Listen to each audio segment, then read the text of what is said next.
All right, Trevor, you have stuff you want to say. We're here for it. These boys are running. The fastest time going in round 2 last year was 48.74. I went 48.73, got 3rd in my heat, and I think after a CJ seat, I'm like 7th overall going in. I'm excited though. Like it felt like a smooth race. Just go compete. You could probably see around coming off a hurdle. I'm kind of looking around, feeling out because I don't want to overexert. But everybody here ready to play.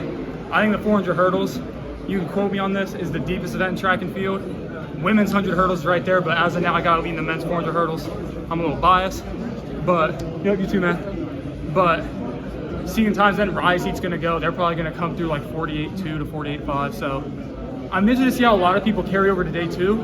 Obviously, the people that are like more experienced, higher PRs will handle it better. But I think there are some people that ran right near their PB or their PB. And it's always interesting to see how they come back that next day. Can you speak to that a little? Like, why do you think, because it's not just the 400 hurdles, kind of across the board, the early rounds have been really fast. Yeah, I saw the 400. Some dude came through like 44.3 to win his heat. One, I think it's a fast track, like they just built it, it's brand new. The crowd is incredible. I mean, this is the morning session of day 2, and that's probably the most fans I've seen in my life.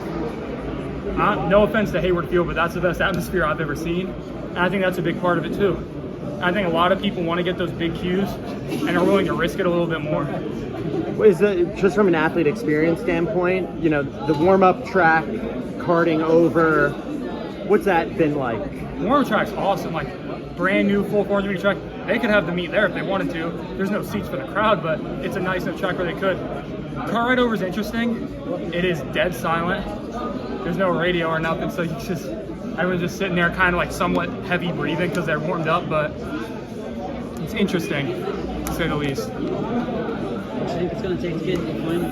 Get to the final? If it's anything like today, I think 48.1. Probably take 48.1. Assuming we're kind of on the same trajectory going into tomorrow. How did you feel personally about your race? I felt really good. I executed the first 5 to 6 hurdles how I wanted to.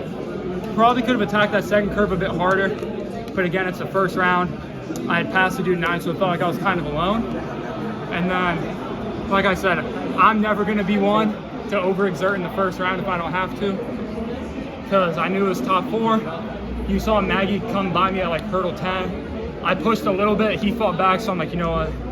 You take the second cue. I'll see you next round. We're just gonna have some fun with it. After medaling last year, does it kind of feel like added pressure, you know, the bar of success that high now? It's actually interesting. I feel the exact same this year that I did last year, because I feel like people look at my medal last year and they're like, yeah, it's a good story, but Carson was hurt, doesn't really count. So I know this year, I've seen the predictions. Nobody's predicting me to medal. Everyone's predicting Rye, Carson, and Alice. I've seen a couple people pick CJ. So I feel like I'm in the same spot.